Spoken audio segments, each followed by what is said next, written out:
Tonight, we're featuring my interview with actor, writer, comedian Ben Stiller. And we're gonna lay bare his inner geek. You're gonna learn stuff about him you never knew before, like how much street cred he's got just on Star Trek alone. Not only that, he starred in the film Night at the Museum, which took place here at this museum where everything came to life, literally. So, let's do this. Yeah. Let me introduce my co-host, Chuck Nice. Hey. Chuck. and I have a Charles Liu, friend, colleague, Charles Liu. So Charles, he's a fellow astrophysicist. He's a professor at the City University of New York in Staten Island. And so I bring in Charles because he can geek out in ways that I'm not worthy. My delight at being here, Neil, exceeds the boundaries of space and time. Is that not impossible? Not for me. There you go. So now we know Ben Stiller. He's a pop culture icon. Absolutely. Right? Given the movies, he did There's Something About Mary. You remember that one? Yes. He also did Meet the Parents. Yes. There's a trilogy there. Did Zoolander. And Dodgeball. Oh, Dodgeball. Okay, I forgot about Dodgeball. Okay, so why do we have him? Why do I interview him on the show? Well, he came through town, and I just wanted to make sure I nabbed him because I knew that he has a soft geek underbelly. Yeah. And on Star Talk, we lay that bare because that's how we roll. So this museum actually, it turned out, played an important role in his life. Let's find out how and why. Check it out. I grew up about 4 blocks from here on 84th Street, Riverside Drive. Okay. So this is my neighborhood, and being here with you in this place. At the American Museum of Natural History. At the planetarium, the Natural History Museum, just for me, it's like feels very close to just my own DNA as a child. You know, I loved coming. We all came here as a kid. Yeah, and I loved the stars and astronomy and the idea of it. And I just wasn't a great math student. So, and I never really followed through with it. Okay. But I did have a great science teacher, ironically, since I wasn't a good science student, who was my favorite teacher that I ever had at school, where I went to school at Calhoun, which is on 81st Street here. And that science teacher's name is John Rader. We always remember the names of our favorite teachers. Yeah. No, you remember because they make a difference. And he had a genuine love of science, and that was what I got, was that he was really excited by all this stuff. He encouraged us just to be creative in the sciences. And for our paper, he said, just do it on something that you find, interesting in the solar system or whatever. So instead of writing a paper about the moon, which is what I chose, my friend Peter Swan and I wrote a song called Man and the Moon that we Very creative. recorded, and he gave us an A on it, yeah. And it was about man and the moon, and basically that was it. It was man and the moon, moon and the man. Where did it all begin? How did it all begin? That's the lyric. That's good.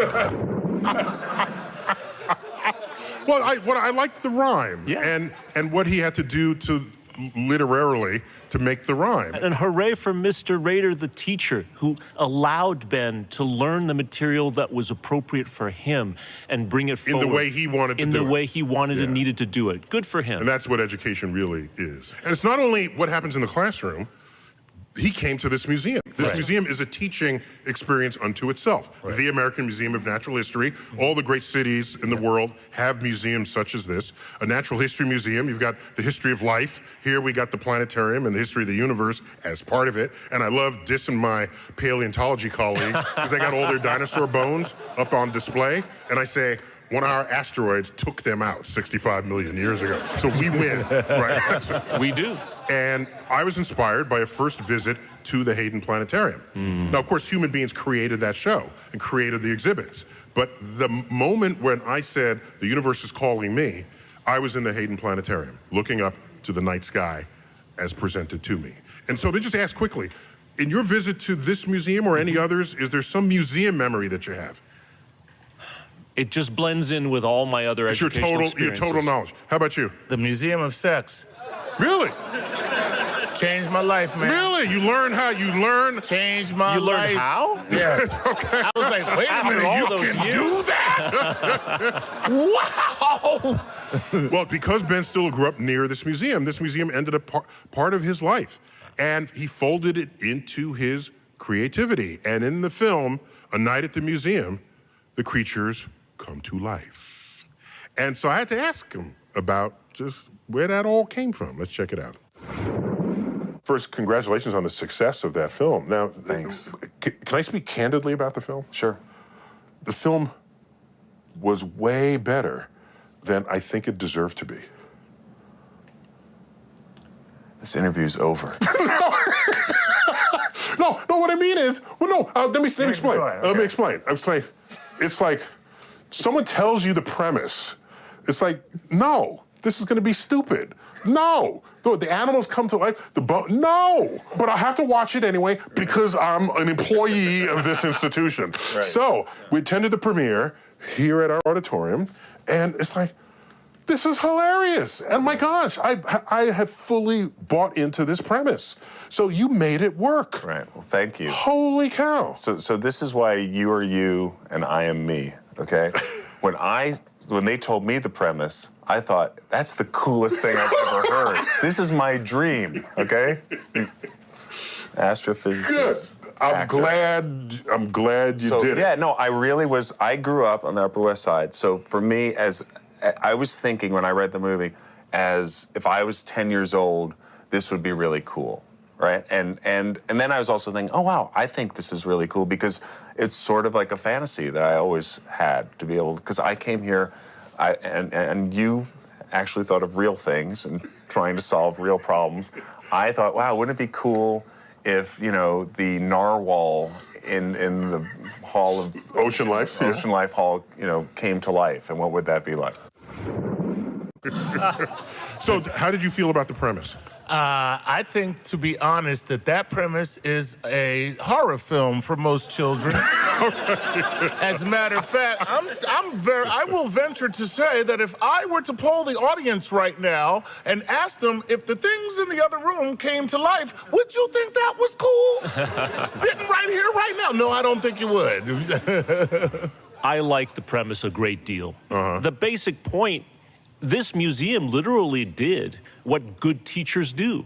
Bring a subject that's otherwise stuffy and still to life. To life.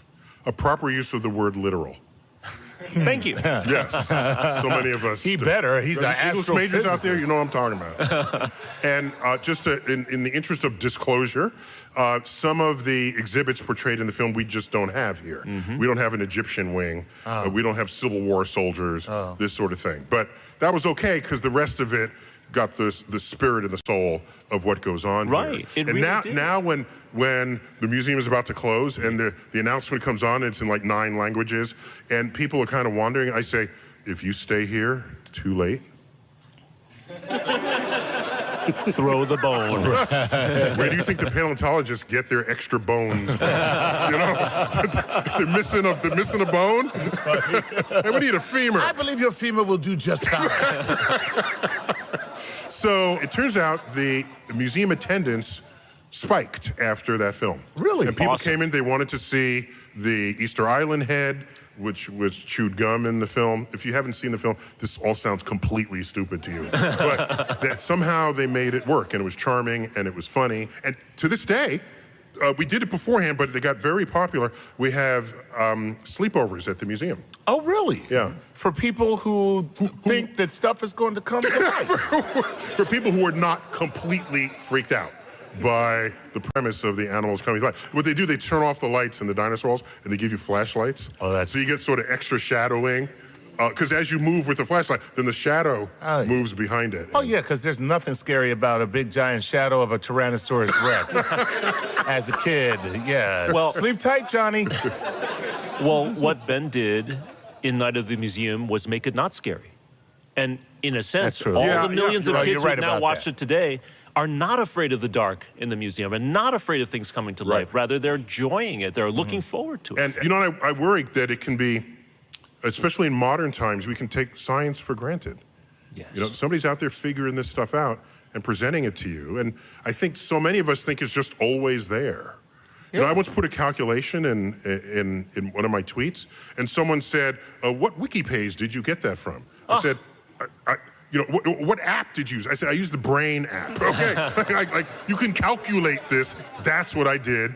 And my community of people actually write wiki pages. And people have to realize that this stuff comes from somewhere. You know, we do take science for granted. And so here's what I did. I took to the streets as our sidewalk science correspondent. Oh. Who gave you that title? You know, I kind of made it up. Science sidewalk correspondent. Science correspondent. That's cool. Yeah. Okay. You know, I just really wanted to go out and see exactly how much the public appreciates science. Let's check it out. What scientific advancement can you not live without every day? I'm not going to say cell phones. That's the easiest answer. Okay. And everyone's become so dependent. Very good. So, electricity. Nice! Electricity. Which, by the way, cell phones would not work without it. What scientific advancement do you think you cannot live without? Frozen custard. Well, I'm kind of an agriculture nerd, so I think tractors are pretty important. Tractors. Everything around you is... It's science. Yeah, exactly. See? Even though I was going to go with toilet paper. Let's talk about science, baby. What do you think is the greatest scientific advancement in the history of humankind? I would say space travel. The wheel? The wheel. That is a good one. A tractor. Once again with the tractor?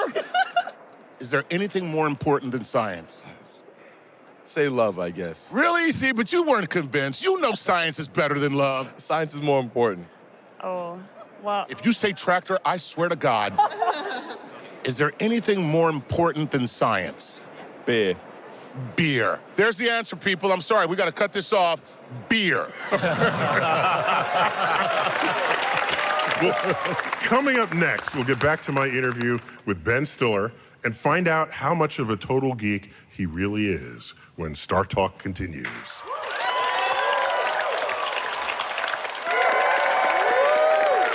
Welcome back to Star Talk, right here in New York City. Featuring my interview with Ben Stiller, and we're trying to find out how much of a geek is he really? Turns out he's a huge Star Trek fan. And if you're a Star Trek fan, that gets you geek street cred right off the top. Oh, yeah. Let's find out how. The chemistry of the cast was amazing. The stories were always interesting, and as a kid, you know, like sometimes they were funny, sometimes they were more serious, and I don't know, I just love the show. I love the show. And, So this is a little bit of a geek underbelly Yeah. you got going there. well, I mean, I don't know if it's that much of an underbelly. It might just be a exposed belly. Fully Yeah. raw and just exposed. Yeah, it's not that hidden. But I mean, I didn't realize it was sort of geeky to like Star Trek or to be into that stuff. And that's probably the definition of someone who is a geek. Not You don't knowing. realize- you actually think it's cool. But my friends and I, we loved it. And I actually just found, I got the Star Trek, the Starfleet technical manual when the show was out where you could... Geek alert. He didn't even pause. He didn't even wonder whether that should just come out of his mouth. Okay. Okay. Yeah. I picked up the Star Trek technical manual. Yeah, Of course. It's Yeah. actually very cool because it has blueprints of the Enterprise and, you know, okay, there's no way of... No. You're making me feel like a geek? No, Come on, you are at man. home. No, I don't mean, no, forgive me. You are at home. All right. You are with Thank you. I ones- thought I was with a This is a safe like-minded- space. Yeah. It's a safe space for the Geekiverse. I'm sure for real scientists, Star Trek is like a funny sort of little diversion, but you know, for me, it's as close as I got to, you know, to actual science. But so they did. I mean, it's interesting though, isn't it, that they would make up a whole book that was fake blueprints of a ship that never existed, and right? It's Yeah, no, interesting that I agree. The mythology that gets created around this stuff. And we were talking before about how certain mythology and fiction comes out of first basing it in some sort of fact.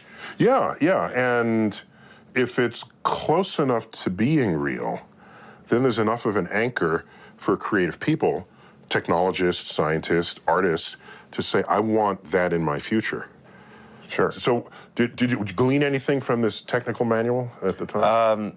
Well, I literally just found it recently, like in a box of old stuff, and of course I got very emotional, you know, because it's my childhood, and I was like, oh, my Starfleet technical manual. I mean, what I found interesting was that there was so much detail put into something that was totally fictional. But I think we all want to kind of believe these, you know, these mythologies, and that's what's kind of you invest in, whether it's any science fiction, I think, you know. And I think Star Trek did sort of, because he was telling stories that were based on what was going on at the time. Culturally relevant. Yeah, definitely. That it felt that connection was there. So Charles, you're our Star Trek geek in chief, and so did you have a Starfleet manual? I got it out of the library. Okay. Nice. Like, that's geek squared, right there. How about you, Chuck? Yes, I had one too. Okay, so now you're like on level ground with Ben Stiller. I liked Ben before. Now I really like him. But, yeah, you know, he was talking about the social relevance of Star Trek, and it's so true. At that time, especially, never mind things like racial issues, Yes. social people getting along, and anti-war. At that time, right Very during the much so. Cold War in Vietnam, there are a series of episodes that address directly a hope for a better So humanity. there's a huge cultural tapestry from which to draw storylines if you're going to make commentary. Absolutely. Yes. And let us remind ourselves, of course, that Star Trek just enjoyed its 50th anniversary. Yes, we can Absolutely. applaud that, right? Absolutely. So, hearing that he owns a Starship manual, we only just scratched the surface of Ben Stiller's geekitude. I'm telling you, the dude is borderline obsessed. Check it out. Tropic Thunder, which is the movie I directed, there's in Matthew McConaughey's office, he plays an agent. I got my Spock ears in there as part of his, like in his office on his desk. Oh, what do you mean your Spock ears? The Spock ears that I purchased at auction, Neil.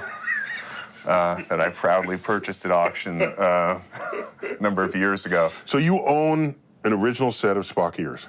I do, I think from the second season. Wow. And I actually... And then you put those on set. Now, you realize it's Hollywood. They could just make a prop. You realize that. No, well, I'll keep going with this. I also put my Gorn head that I own. You have a Gorn head? The Gorn head from the Arena episode in that same... I can tell you a couple stories about this, okay? The Gorn. This is the lizard creature. That's right, the Gorn. That Captain Kirk fights. That's right. I have the Gorn head, which I also bought at auction, and the Gorn outfit, his uniform. Now I'm jealous. See, I want So the Gorn head... So the Gorn head was actually in... I put that in the office, too. Wait, just pause for a minute. Just the very phrase, I own a Gorn head. that I own a Gorn head. Those 5 words either mean absolutely nothing or mean everything. Exactly. Right. That defines who you are as a person. And it's like some sort of a Rorschach test for personality. Amazing. For what your values are in life.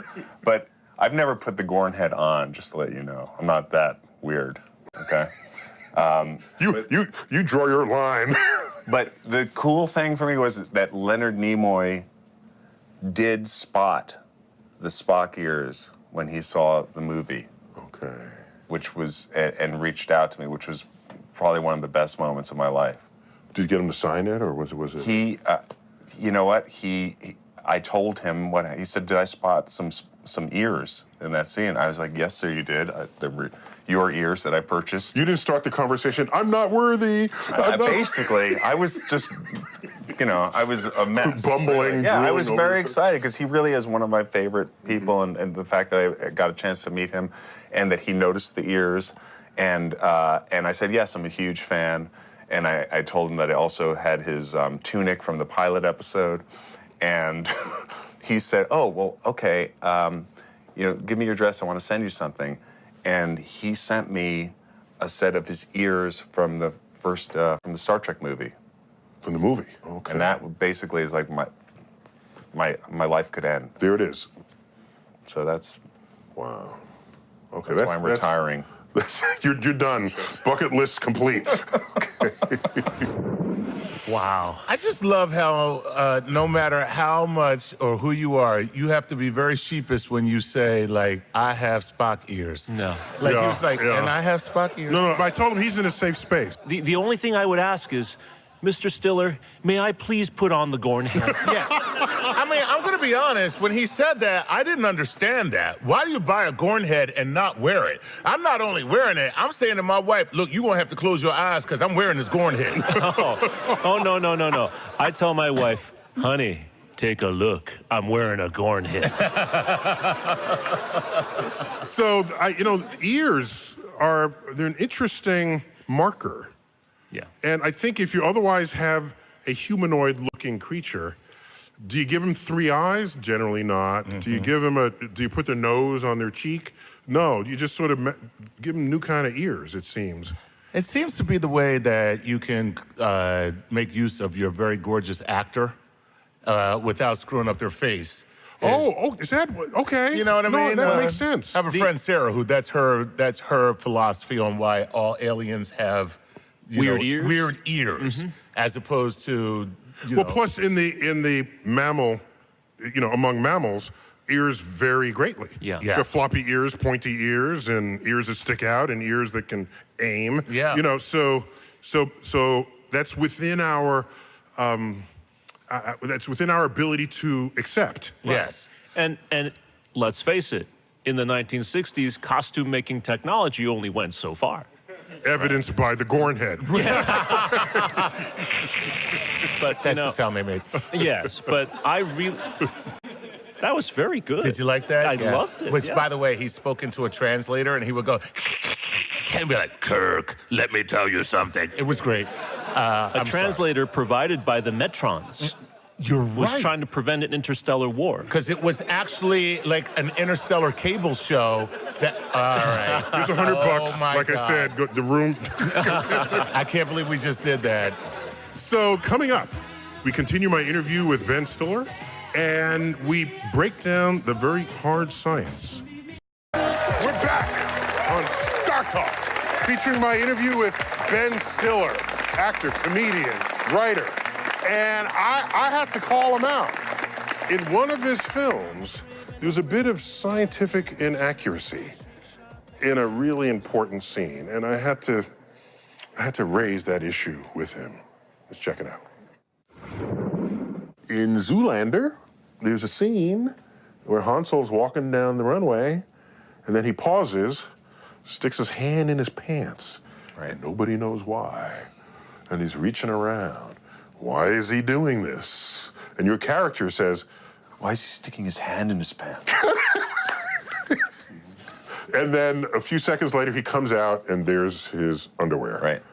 And I must alert you that is topologically impossible, what he did. But I give him credit for even going there.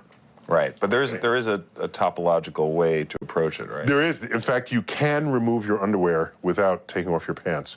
But he has to, you need very stretchy underwear to pull one side around your foot and then back up, and then it slides across and comes out the other side. But maybe he did that really quickly. We didn't see it. Oh, at a point where the camera pulled away and then Maybe, or came just it back. happened so fast. Love it. Love it.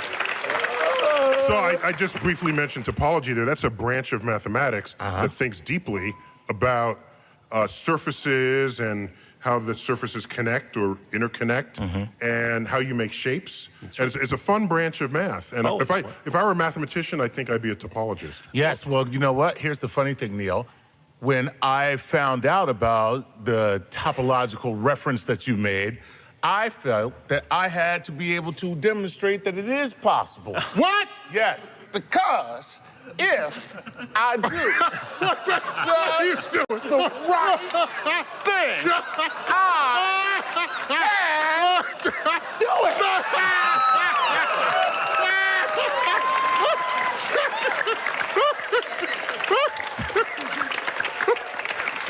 I forgot I was wearing these this laundry day.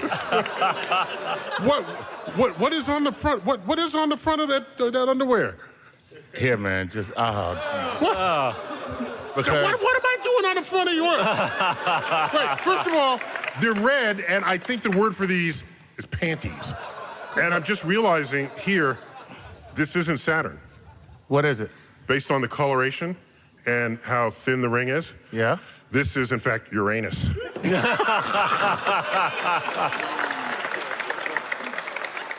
Well, just be glad it's not Uranus. I'm just saying. Are there any Klingons orbiting? Oh, jeez. Give me my underwear. I'm sorry, bro. So let me ask you guys, because I think about this all the time. Where would you place the threshold of science accuracy where after which they cross that line, they go into storytelling? Storytelling abandoning the science accuracy. You have a line? I have a line, and that is completely, you know this based on scientific research, that's fact. If you don't know it, it becomes fiction. It's a very clear line. Scientific knowledge has been tested. No, wait, is that answering my question? I'm asking you, there's a science fiction story. How much science should they put in correctly? Oh. And how much, and so where's the line? If you're going to call something science fiction, you don't need any science at all. It doesn't have to be. Because what we're talking about at that point is just creating a world that is sufficiently different. In a world. Yeah. All we need to do to create science fiction is to create some sort of world environment which is sufficiently different from our own that we can start commenting on our own in a distant, detached way. But what I'll say is what makes good science fiction is the more science you have in your science fiction, the better your science fiction is. I'm thinking you anchor it in what is real, then step to where your fantasy takes you. A lot of people think this, but let me give a counterexample. Wait, and let me leave. You give your counterexample after I give you a quote from Mark Twain. Mark Twain was a science fiction fan? First, get your facts straight, then distort them at your leisure. Nice. Mark Twain. Mark Twain my said man. that. Star Wars, for example, Okay. is patently unscientific in literally every way. The fact that it has planets and spaceships is about the only accurate science in Star Wars. If just one of those X-Wings would actually go to warp speed while it was sitting in orbit around a planet, it would wipe out the atmosphere of that planet. And yet they do this all the time, right? That's just one tiny example. Why do X-Wings make the same sound when they're whizzing around in space as they when are flying in an I atmosphere? pose that very same question. These things don't matter in the quality of Star Wars as a science fiction mythos. It is a beautiful, brilliant thing as So long you're telling as me I it's self-consistent. overreact when I comment on No. When somebody says that they're doing science fiction, then you can suspend all disbelief and it's okay if they get it wrong. All right, so let me meet you halfway. Sure. If you're gonna make science fiction and you want to create a world, let that world be internally consistent in whatever rules you create for it, no matter how different they are from our own. So Yes. don't violate your own rules. Don't violate your Yes. own rules. I am happy with that. Okay. All right. All right. Well, I am so glad that we settled We this. settled. So, moving on to other works of Ben Stiller, I made a cameo appearance in Zoolander 2. No. Really? Yes, I did. It was filmed on location in Rome, and I flew to Rome for this, except while it was on location in Rome, it was in a studio in Rome. So they could have done it here, but everybody was in Rome. So I had to go to Rome. And we wonder why movie budgets are so big. And one of my scenes was on location with Owen Wilson and Katy Perry. And the very last shot of the film is me doing Derek Zoolander's famous Blue Steel. Oh, God. I'm in this movie. Okay, my earlier scene has very loose cosmology in it. Okay? This is a throwaway at the end. And a wonderful throwaway it is. Okay, but I would ask, just, should I keep doing this if I'm asked? Yes. Because absolutely. because is it really, why? Are you kidding me? I would do that for no reason at all. I'm just saying. No, I need reason. I don't need a reason to do. Look at that. Yes. Are you kidding me? So if you look at this frame by frame, in one of the frames there are like moons and planets coming out from the thing. So there isn't a cosmological reference to You it. don't need one. No need for a cosmological reference with that. That, my friend, is called fabulousness. You absolutely should keep doing this. Okay. And the reason is, to me, very simple. Every human being has a combination of the serious and the excited and the crazy. And if this is you, you just do it. That It's is as simple awesome. as that. All right, I'll take it to heart. That is awesome. Thank you for that. Well, up next, Ben Stiller helps us break down what might be the science of comedy on Star Talk. Welcome back to Star Talk. We're featuring my interview with Ben Stiller. And I don't know if, unless you've been living on another planet in another dimension, he has surely made you laugh at some point in his career, in your life. And so I had to ask him, is there a science to comedy? Is there some kind of a formula? Let's check it out. You know what? I think it's an instinctual thing that does have some sort of math to it in some way. Okay, what equation? I'll write it down. But no, you know, there's the old rule of three, you know, with a joke, where you like have What does a that mean? setup, where if there's like something funny, it's the third thing that's funny. You know, like you say two regular things, and then the third thing is the funny thing. Okay, it's not the eighth thing. No, right, yeah. And that is like a rhythm thing. It's like a timing thing that is, I think, just is an instinctual thing, probably the way instinctually you gravitate to...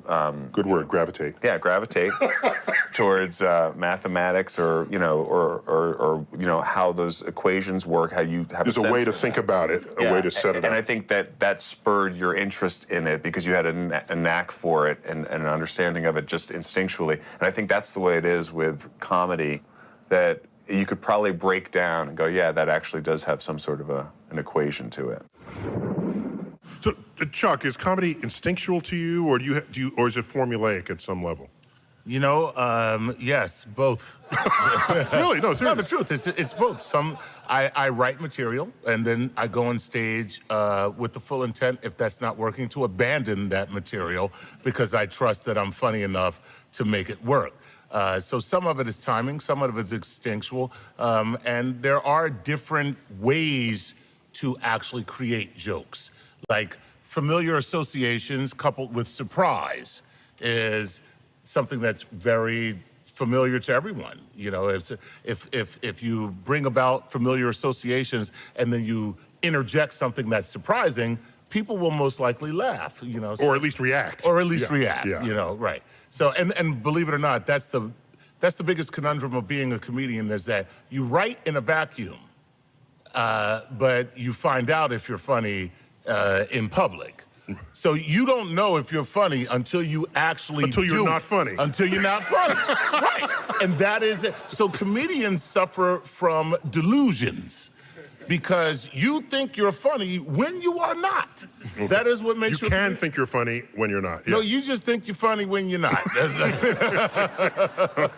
Well, so here at Star Talk, we keep a Rolodex of like experts on stuff. Of course. And we got somebody who thinks about just these sorts of questions academically. Ooh. We got just the guy. Okay? His name is Scott Weems. He's a cognitive neuroscientist who studies the science of what makes us laugh. Ooh. And I think we got him standing by right now on video call. Scott, hello. Welcome to Star Talk. So you've been eavesdropping on this conversation. Do you agree with Ben Stiller that there's at least some kinds of comedy are formulaic? Well, I think there's definitely a science to comedy. I'm not sure there's a formula in the sense that you can define this will be funny and this won't. It takes practice like any other art. So as a cognitive neuroscientist, presumably you know which parts of the brain get stimulated by what kind of jokes. I do. I mean, people have been put in scanners like MRI or tools like that and then studied while they're like looking at cartoons or listening to jokes and things like that. And there are certain parts of the brain that are generally active. The anterior cingulate seems to be like the kind of the center for resolving conflict and getting jokes, which tells us there's something in common for those two things. Yes, because when you are funny, that's a very good way to diffuse conflict. It kept me from getting beat up quite a bit. Okay, is that right? And so is laughing and humor strictly human, or are there other animals out there who can do this? No, we're definitely not special in terms of humor, in the sense that lots of animals laugh. We know that apes laugh. That's a relatively straightforward one. And the more similar their vocal cords are to ours, the more the laughter actually sounds like ours. But wait, what are they laughing at? Well, it depends on what you think is funny if you're an ape. I mean, They're not laughing because they have a stand-up comedian in front of them. They're laughing for what makes an ape laugh? Well, let's just say we're talking about animals that throw their own poop. You're actually right on with that. Yeah. So there's actually a very famous story of Washoe, a chimpanzee who was taught sign language. And there was one day she was sitting on her handler's shoulders, and all of a sudden, out of nowhere, she just peed on his shoulders. And he looked up, obviously, covered in urine. This was not a pleasant thing. And she was making the sign language sign for laugh, for funny. So I think if you are an ape, most of your humor does have to do with pee and feces, because there aren't stand-up comedians. Who knew there was an R. Kelly in the chimpanzee world? Scott, we got to end this now. But thanks for checking in with us. And the day you actually write out a formula, I want to be the first one you call. No, please make him the second one you call, because I do this for a living. All right, Scott, thanks again. Thank you. Star Talk, right here at the American Museum of Natural History, featuring my interview with Ben Stiller. He's a comedian, and you think he's fun because you see him in the movies and on TV. He's just that fun in real life. Check it out. Is there an impression that you can do of someone that could just be fun? Was there? God, I'm so bad. I'm not good with the impression. You must have been able to do Captain Kirk. Don't tell me. I do a bad Captain Kirk. Can we just try it? No. I can do Captain Kirk in a fight. Okay, I can do Captain Kirk in a fight. Okay, so you have to bear hug me, right? Okay. Like you're trying to squeeze me, like you're a Klingon or Should I something. pretend or do it for real? real? Yeah, no, do it for real. And then I'll do how Captain Kirk would get out of it. Okay, ready? Just grab me. Okay, right. That was how he would get out of something. You're right. That's what he did every time. All right? Just a double karate chop to the shoulders. That was awesome. It was awesome. So there were other powers that were expressed in Star Trek. So there was the Vulcan mind meld. Yes. And Charles, just tell us what that was real The quick. Vulcans are very telepathic species. They could literally project thoughts into other people as long as they touched them in the nose, in the forehead, and on the cheek all at the same time. Yes, because those are the erotic zones of Vulcans. And there's also the Vulcan nerve pinch. Yes. Which I attempted throughout. That was it. Chuck has the power. Chuck has the force. That was either the Vulcan neck pinch or I'm a televangelist. I'm not sure. So, Charles, Yes. I spent a lot of my childhood trying to paralyze people with a Vulcan neck pinch, Ooh. and it never worked. Well- and I got a really strong grip at one point. Yeah. I can squeeze like 240 pounds Wow. with my hand. All you have to do is take a scale and squeeze, okay? Wow. And you can see what is registered. Yeah, so there it was. So I did this on people's, and I tried here and here and here. Nobody ever dropped. Well, that's just because Vulcans are even stronger than humans. Yes. They're like 3 or 4 times stronger. So if you could have nerve pinched, say, 800 pounds, it would have worked every time. Mm-hmm. Because you would have crushed his Yeah, you'd have broke his clavicle with no problem. Right. Yeah. That's why I do something called the Vulcan Nut Punch. And works every time. Vulcan Nut Punch. I've just been notified right now on the show, it's time for Cosmic Queries, a fan favorite. All right. This is where we solicit questions from our fan base, and the topic at hand today for these questions is all about bringing science to life. Okay. Yes. Just as this museum did in Ben Stiller's Night at the Museum. So what do you have? Awesome. So let's go with @Keith Garris from Twitter says, if you could pick one exhibit from any museum to come to life and interact with for a night, what would it be, Neil? That's easy. Yeah? In the planetarium, if we show a black hole, Right. I want to bring that out of the sky and put it right in here in the exhibit. Right on. Let me just say. Just keep your distance. Next.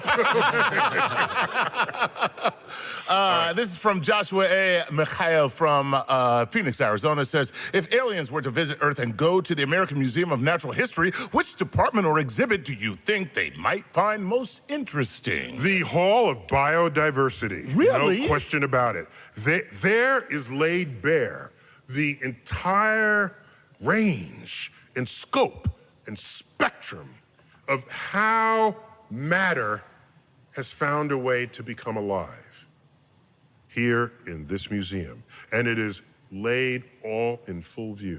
Okay. So we would say, here's what we got on our planet. Gotcha. Now what do you have What on do you yours? have on yours? Right. Yo, that's a... There you go. So now, Saptarshi Mandal from Davis, California says, Dear Dr. Tyson, ooh, how formal. Has there ever been a scientifically inaccurate museum exhibit which was later corrected as more accurate science came to be discovered? That happens all the time. Really? All the time. What's more typical is not that something is inaccurate, that can happen, but what's more typical is the museum exhibit has kind of lost why it matters, because something matters more than that later on. Right. Because something, we know it better than what was known back then, so we can add precision. So you gotta redo the exhibit. So any museum worth anything has got to be a living display of the science that they communicate, because science is a never-ending frontier. Cool. Austin Belucio from San Jose, California wants to know this. What is your opinion on places such as the Creation Museum, who showcases the Bible as literal knowledge? Should it be considered a museum? In this country of ours, which is, we at least tell ourselves, has freedom of speech, and we celebrate the plurality of who and what we are, that would include belief systems. I personally have no problems with any kind of museum you want to put up. The problem arises when you take something that is a belief system and then want to impose that belief system on the plurality of your society. Gotcha. That is very different from taking something that is objectively true and sharing that with the country. Science and its methods and tools establish what is objectively true. And that means it's true whether or not you believe in it. But if you have a creation science museum, it's not actually science, it's a belief system put into a museum form, fine. But now if you're gonna legislate that way, and you want others to think that that is the truth rather than your belief system, that is the beginning of the end of an informed democracy. So you're welcome to your belief system. You yourself are welcome. It's a but personal truth. It's a personal truth. It's not a universal truth. Exactly. Gotcha. Exactly. That was a damn good answer. That's a damn good answer, my friend. Up next, my good friend Bill Nye, the science guy, has thoughts about bringing science to life when Star Talk returns. Bringing space and science down to Earth. You're listening to Star Talk. We're back on Star Talk, featuring my interview with comedian, actor, director Ben Stiller. And he had some parting thoughts on the role of humor in the universe. Let's check it out. in reality, I think there's humor within serious situations. Just life has humor within it. And that really makes something feel more real, even. That's how I feel about the universe. I think it's dripping with humor. Yes. The universe is a hilarious place. Like describing how you die when you fall into a black hole, that's Right. hilarious. I'm just, I'm just saying. Yeah, sure. The fact that as big-toothed as T-Rex was, it doesn't do a damn thing when the asteroid comes. He could be the top of the food chain, and you're still wiped out by an asteroid. I mean, those are bigger questions in the universe, I think, in terms of that people get involved in their own problems and just get focused on all these issues in their life because they're afraid of dealing with the bigger issue of, like, why are we all here? What is this all about? And, you know, those are the questions of the universe. What? Oh, Would you agree that the universe is dripping with humor? I think. Oh, of course, yeah. Like, you know, the dead T-Rex, man. That's so funny. It's filled with humor, you're right. You agree? We thought this was all this way, and then it's like, you're totally wrong. But is it? Do you think it's a coping mechanism? Yes, To deal 100%. with certain existential uncertainties. Absolutely. If we did not laugh at ourselves, we would cry. Because there's so much that we still don't know. Well, before we wrap this up, I got to catch up with my guy, Bill Nye, okay? This dispatch comes from right here at the American Museum of Natural History, the setting of Ben Stiller's film, Night at the Museum. So let's check out my boy, Bill. So how do we bring science to life? Well, this is a Tyrannosaurus like Rexy from Night at the Museum. That's one way.